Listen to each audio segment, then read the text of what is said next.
wenyini ku Uganda Matters secondary kisawe akimanyi waliwo kuba erikkirira waliwo woteje erikusula ate erikusula ku gundi ku Black erijoininga ebitaala bya ebidda ewankulukuko n'ebidda Kabuusu ekkubo eryo kati amanyi Uganda Matters secondary weri kubanga oba ovudde eno wansi wali golden wali golden secondary eyo kati oli wala ewala tandikira ddala ku kyaki y'erubaga kirya wansi ekkubo erikkirira kati waliwo round about eriwo kana kalaundi akatono kano kati round okukirano jeno ku popopo eno eri odda wakayanja n'eri odda waki wakayanja eno odda Kabuusu eno kataleke Kabuusu kati kyaki yakanje yasookera ddala yali eyo kyaki yasookera ddala yaki ya Robert Kayanja yasookera ddala nga si akiwempe waliwo amaka amanene amaka ge era gakyaliwo n'omusajja yalina omwami n'omukyala era baamuwaawo era yabasiibula mirembe okutandika okujja kuki wano Rubaga era mu bantu benjukira obulungi Kayanja waliwo omuyindi gwe yatandika naye n'omuyindi eyo simanyi gye yagoba yafa ne be yakola ki be yatandika naye ekyaki yatandikira Kabuusu tetandikidde Miracle Center tetandikidde awo Miracle Center tetandikidde wano awo waliwo bikajjo ng'opposite waliwo St. Lawrence Smart Secondary School oba St. Lawrence eyagundi ono ayafa ono omugenzi Mukiibi waliwo Sebosi University waliwo St. Lawrence nga secondary wano wenyine wali kyaki wali university wali university kati St. Lawrence University waliwo secondary nekyo ekisawe waliwo kasasiro nga munene nnyo abajjukira obulungi bajja kukimanya waliwo kasasiro nga era nga buli muntu wagweddalu tolina kyakulya nga obayiwa akawunga n'emmere ennungi kuba essomero lyali ddungi okuva edda totuuka eri Kayanja kakabaka kali wala nnyo ng'ewa Kayanja wenyini kyaki ogwo omulyango gwe baaziba kati ogwaliko oluzzi oba oguliko oluzzi ogwo kuba ye first gate zino zonna ze bakoze zadda gyali emiryango egi egyali giyingire wa Kayanja ogusooka gwe ogwali gukirira ku luzzi ogwokubiri gwe guno ogwali gufulumira ku lubiri nga walaba division y'e Rubaga gwe mulyango okumeka eri wa Kayanja wali oyingira ku kyaki ya Kayanja ng'oyita emiryango emeka ebiri oba gesi meka bbiri bwe twatandikira awo ebiri nze okutandika okumanya ani Pastor Kayanja otandika nze omumanya 2-3 n'aleeta abaana ba Never Again be bakyabo be baana be yajja ku situti okuyamba Never Again yalinga nga project kyemmanyi kati simanyi bakusingako Never Again toliddamu tolikola ki toliddamu abaleeta 2-3 2003 abaana abo we bajja era nsobola okumenyera abaana be yatandika nabo bensobola okujjukirako era abaana abo baali bakolesa ekisaawe kya Uganda Matters primary okusamba omupiira abaana ne bafunanga atya abaana bwe yabajjanga ku street mu sex zonna muwala mulenzi Kayanja tatandikangako n'abaana bawala era simanyi Kayanja waakumidde baana bawala era oba obamanya baana Kayanja byali akumyeko nga bawala wendi Kayanja takumangako baana baki Never Again baali baana balenzi bokka nga baweranga bameka bali abaana nze wenjukirako sijja kugamba sijja kuwaayiriza ne benjukirako mu mutwe gwange bali abaana nga 50 bajje ku street nga balenzi bokka tekuli mwana muwala tekuli mwana muki muwala taliwo era obo ngamba nti Kayanja atandikako n'abaana abawala oba ajje gwe va jangu mu kamera nange kono nja kweraga face yange onchalenjinge Kayanja atandikako nabaki n'abaana abawala yalandika n'abaana baki mwe mwali Bokoti Bokocha ba Dickson babaka abo bonna bali mu Never ate n'abamu bakyaliyo okugezanga Okocha tumuyita Kajame genda obuuze erinnya Kajame genda obuuze erinnya Lasita we bateri kyaliyo jangu onkuba empine essaawa zino bakyaliyo babaka bakyaliyo n'essaawa zino bwenjogerera nnaku z'omwezi 24 March 2026 bakyaliyo abo abaana baguma baba bakola ki bagumirayo Never Again ye project Kayanja jaso okola ki otandika bana abawala tababaddeeko nnyo mukazi we yazze kubanga eyo gyonteeka ate wala nnyo sagala gendayo nnyo mbuuse bingi eba obuuse bingi kituufu eyo process y'abawala bali bagita galo power Jessica Kayanja yagikola ki yagitandika obadde okimanyi kino nakyo nange tankiiseewo nti Ssaabasajja Kabaka empologoma ya Buganda nti bali bamuteekedde Jessica Kayanja okuwasibwa nga gwalina okuwasa ne bamuteeka n'Abagereka era Kayanja yawasa omukazi Kabaka gwe yalina okuwasa ekyo obadde okimanyi bagende banoonyerezeeko bino njogera bituufu genda mu history genda obikole ki obinoonyereze lwakuba omugenzi kyeyamaanizibwa yafa yali akulira eyo zone Kayanja kwali ebayive Kayanja ali ku agure eyo bagita agure zone bwava ekabuusu atandika enenene wano kyaki eyo yagitandikaawo mwaka kyogo mwaka gwaleka 23-24 omwo mwaka mwennyini ne Never Again era weekola ki Never Again yajja 23 nkwata bulungi yaliwo okuzimba netaka erabika yaligula awo waliwo bikajjo byokka n'essomero eyo yali ntobazi era olaba kyaki eri mu kiko yali ku lubiri yali ntobazi amazzi gonna gali gayiwawa abo era omuntu wembanjukidde bulungi wembanjukidde buki bulungi omuntu ayakola sketch ya kyaki eyo bamuyita Katende oli wa munda gwe bamuyita ani Katende yakola sketch yaki ya kyaki era yali akola mugundi mu kikuubo ng'atunda plastic era essaawa zino chairman w'ekyalo ekyo yali muganda w'oyo era nga nzikiriza obulungi ne chairman oyo yali asabira ku kyaki yani ya Kayanja essaawa zino batuyigiza ffe nofe ogende wani bate twali balokole ewaffe twali bakatuliki na Protestant nze ntomedde masomero ga bakatuliki bambatiza mu buki ne bano bali banneiba nga balina ku ssente okusinga ate kuki kuffe ng'emmere ennungi tujyawo oyo chairman ne by event yali ki n'essaawa zino chairman oba mwatuukiriza amannyo oba sikkirizibwa simanyi ne chairman ayikkirizibwa chairman w'ekitundu tekigaana bamuyita Robinson Semakula essaawa zino era ye chairman essaawa zino wa NRM ate wa kyalo waki wakyalo alina kalina ewali Terrace Gardens ke kasookera Kayanja yapangisaako nawo Terrace Gardens ne munu bagalaga bamuwulirako mukafo ke kamu awo Kayanja we yakola opposite we yakola restaurant bakola restaurant taka lyalira ki lya gundi oyo bami gundi Robinson Semakula essaawa zino yani amaka agamuliraanyi sigenda googera era sijja kwogera muno kale ge gaffe wenyinza okuba oliwa amaka abiri agamukoze eki yali makati ng'ennyumba ennungi mmeka 2 ne sijja nze we nakulira sijja kwogera oba gawaggulu bagaki baga wansi naye yali makati otandika ddigwa okuyingira mu sisitimu ey'okusabirayo oba okubeera ddala wali kati nze ntandika okusabira ewa Kayanja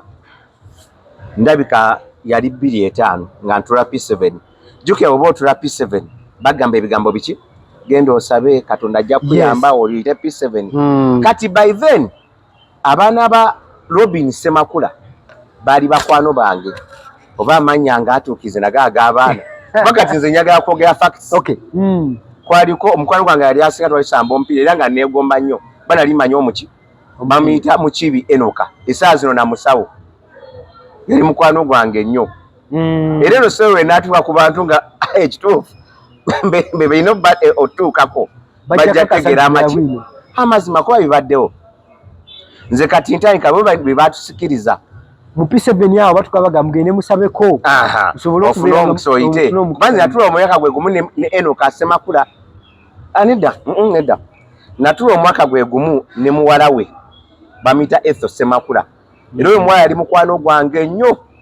ne muwala wange omu namutuma Etho olwokuba ekyali yali mukwano gwo yali twatula ffenna P7 yali atusingako si kusinga kuba muno atusingako obukulu yatula mangu P7 kuba nze nda tuli myaka gye gimu ne yatula maki banzi yatula P7 ya myaka 13 ne yatula ki baya yatusingako kirasi ngaki emu era abantu abaliraanye abo n'abantu abatika ku ndagaano Kayanja nga agula ettaka eryo mbamanyi mbakola ki naye amuguze ettaka mukola ki mumanyi oyingira mu kyaki otandika okusabirayo ntandika okusabira mu kyaki otandika okusabira mu kyaki bali abalenzi nga babeerawo full time bo baali balokole nga babeererawo ddala nabo basaba balenzi ki boogamba bana Never Again aba Never Again baali baana babe ngera bakola emirimu gya kyaki egikola ki egisinga be balongoosa bayera ki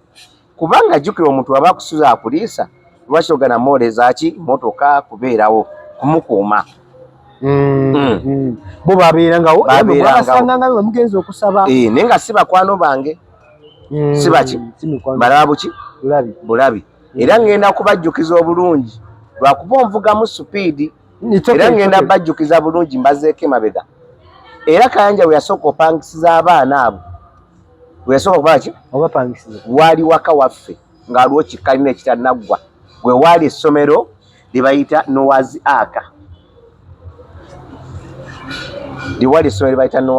we yapangisiriza abaana abo tekuli mwana wa Kayanja be yayita ku Never Again abasuka 2-3 nga tekuli atamanyi naawe benkugambye abakyaliyo bakola ki bamanyi bakola ki bonna balenzi Kayanja tabeeranko n'abaana bawala wekibaje ekiri nga ali abaddeko n'abaana abawala Mukama ansaasire era akole ki ansonyiwe nze njagala ombuleyo projekiti ya Kayanja nga y'abaana baki bawala Never Again yasooka obadde ogimanyi oba ekigambo ekyo obadde okimanyi yasookera 2-3 nga Kayanja ajja abaana ku speed 2 emeka 3 nali mu P5 nali ntegeera buki bulungi mwana wa P5 aba akola ki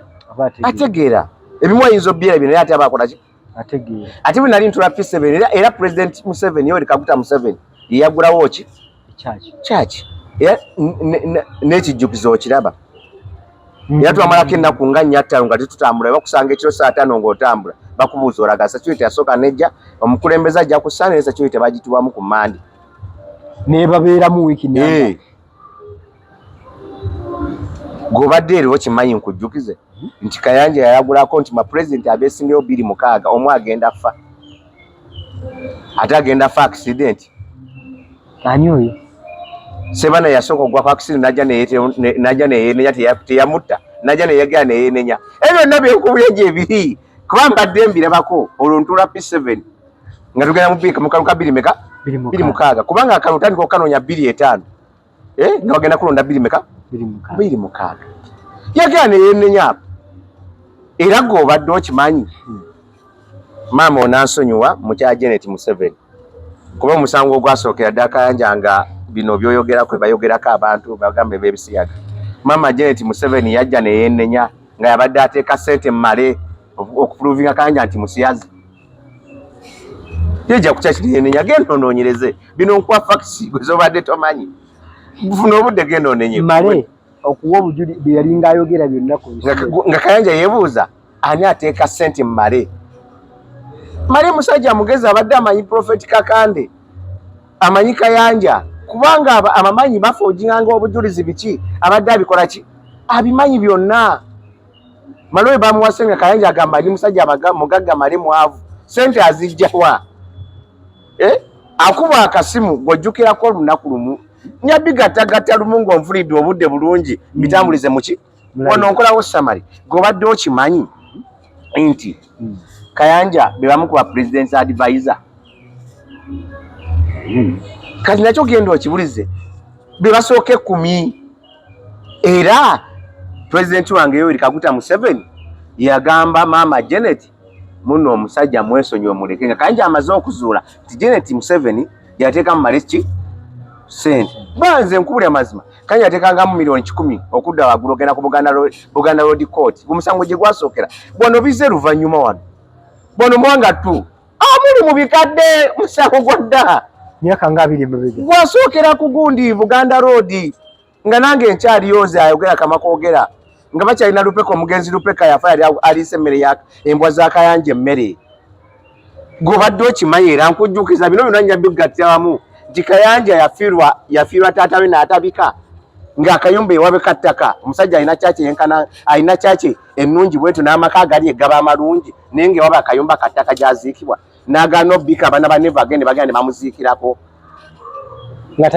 tayogedde na mutume ina mugamba era obadde okimanyi ti muganda wa Kayanja omukulu Amini yamugoba lwa bisiyaga kati Reverand ebungereza genda onoonyereze famire yavadda eyo famire ya kitaka mbasiyazi sokoleke mukulu we bamugoba Amini yamuga mulembe gwa Amini nga musiya zamiri tayite yagala bisiya kitagala nonsense nagenda ebungereza kati Reverend Mulambe ebungereza genda onoonyereze bino byenjogera sirimba njogera maki mazima ate ebimumbu bikabuuka nenja kujja mbikwate bulungi mbiwombe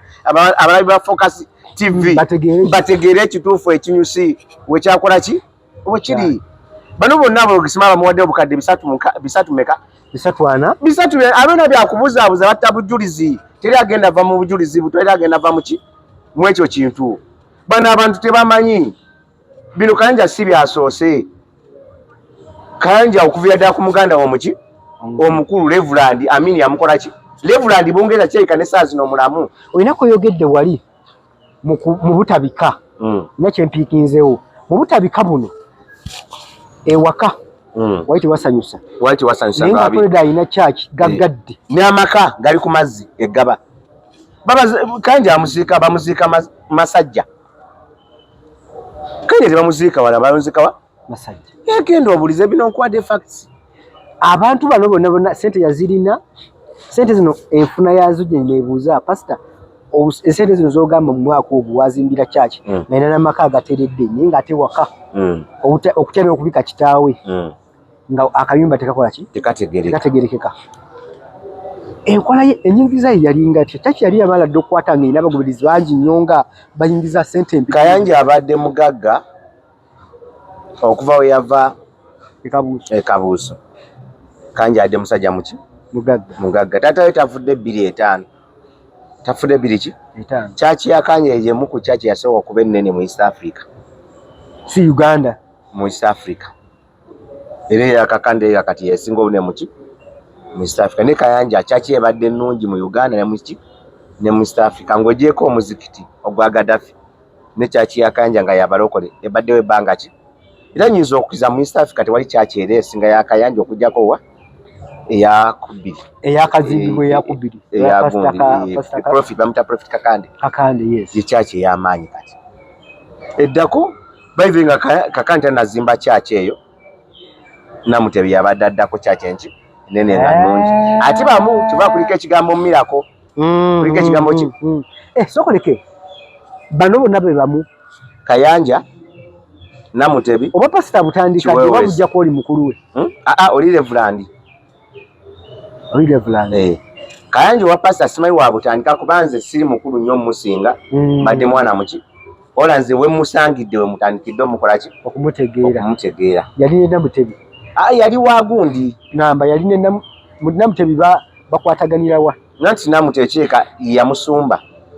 waliwo gundi gwe bayita Godfather mu buki mu bulokole kayiwa Godfather wa gundi wa Namutebi era kuliko bayita simanya Liberty Miracle ki Miracle Center buli wolaba ekigambo Miracle yes aba artist aba yava mwani mu Kayanja product kigundi ono we Kasangati Miracle Center kiweweesi oba omumanyi ng'okkirira ku Didizi World kati waliwo East African University ewali Didizi World eyo church eri awo era takadini bazimba bo mu Ntobazi simanyi kigendererwa bantobazi eri wali enki bakiweweesi Namutebi Ntobazi ola kuba nti ettaka liba si lya buseere nnyo ekyogamba bo boka bafuna etali lya buseere nnyo waliwo era ensonga lwaki bazimba mu Ntobazi era ndigikubuli olunaku lumu waliwo enki ensonga kiweweesi ali muki Ntobazi bagita Kansanga Miracle Center eno bagita Liberty Miracle ki Center nki Ntobazi wano Lugala eno gundi eya Kayanja teri mu Ntobazi era ni mu kiko bulungi era eyo Ntobazi si kiko nawono ndi mu kiko neno si Ntobazi nendi mu kiko waliwo ensonga gwe muzeeze mutasobola kukola ki kumanya kati era kino genda okirabira era omulinze kuwa facts entonotono zesobola osinziirako zona mbuza kubuuza onkunyonyere buki genda era weetegeeza akatuuti ka Kayanja kalinga nga keesi gye bazikamu omuntu kabulirirako enjiri sike yasooka okuba nako ng'oza kyajja kukyava kuki genda okeetegereze bannange bino abafuuka abawuliza abababi ba Focus TV mbagamba ki nawe genda onoonyereze akabundi kabulira kakatuuti kalina keesi gye basikamu omuki omufu omuntu omuki si bwe kaali kakyuka bukyusi lwaki kalibe katyo lwaki kalibe katyo si bya leero mbuuse bingi ne wonna nkwate mpola mpola nja kubuulira tugende ku kika ky'enjiri kyabuulira abaana bano kuba kati never again bwe mwagendayo ggwe otuukangayo okusaba bigambo ki byabuuliranga mmwe abaana no Kayanja teyabuulirangako baana Kayanja abadde ne Sunday school okuviira ddala edda okuviira ddala ekabusa abadde ne Sunday ki kuba nali mwana era nze njjukira bulungi n'akazini wange maama we yaŋŋamba kolitwala omwana wange wa Kayanja nja kukyawa era nja kutuka era yasinzira ku kyogamba ekyo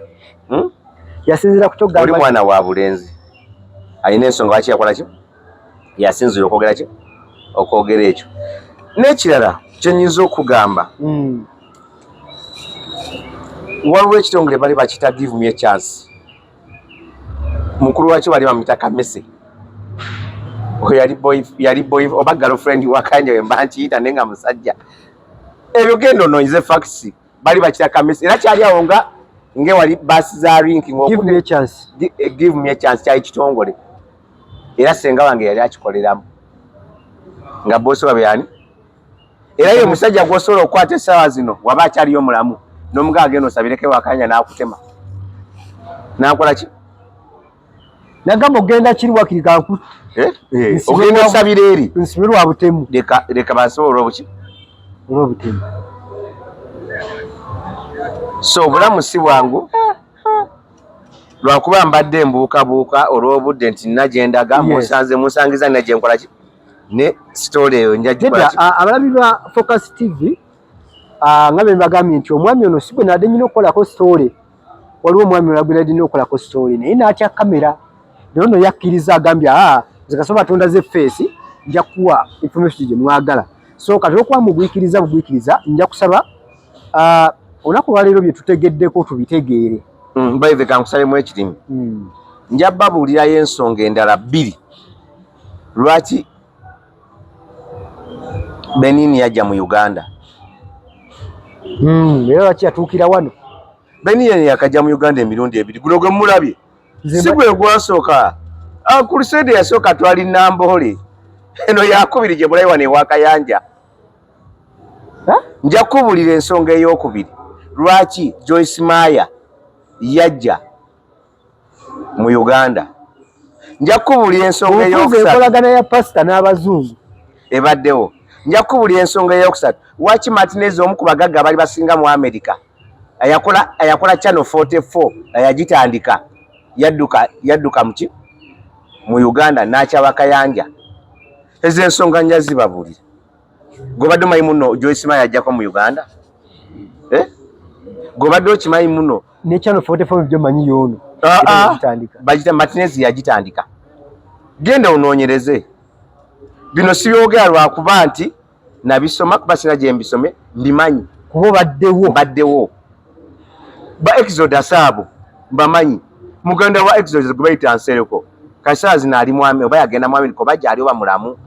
simanyi be basookera ddala olwo omusajja agenza okuba ganja maani nga wulira kimususseeko naye ng'ekintu takyasobola kikola ki kukiddukamu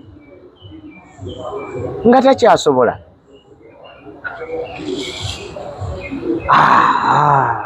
nga takyakola ki nga takyakisobola abantu bangi abadde paati ejja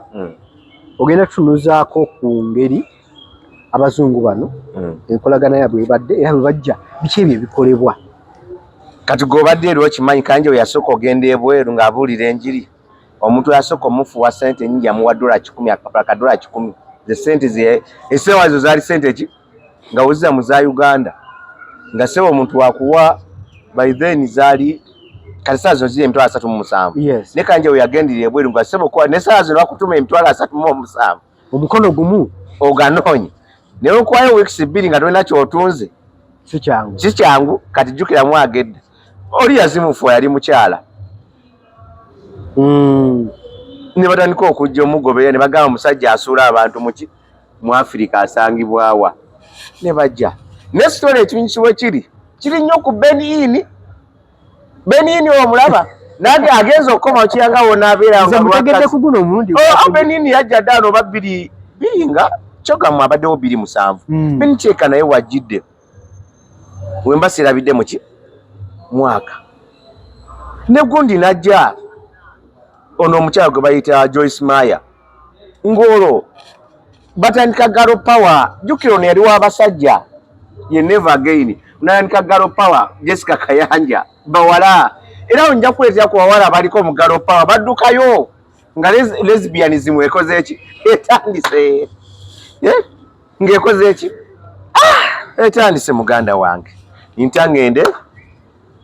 tebankadde ajimye benki onsaasire obadde mulabi mulungi okuva gye twatandikidde gwe alaba Focus TV emboozi bwe ziti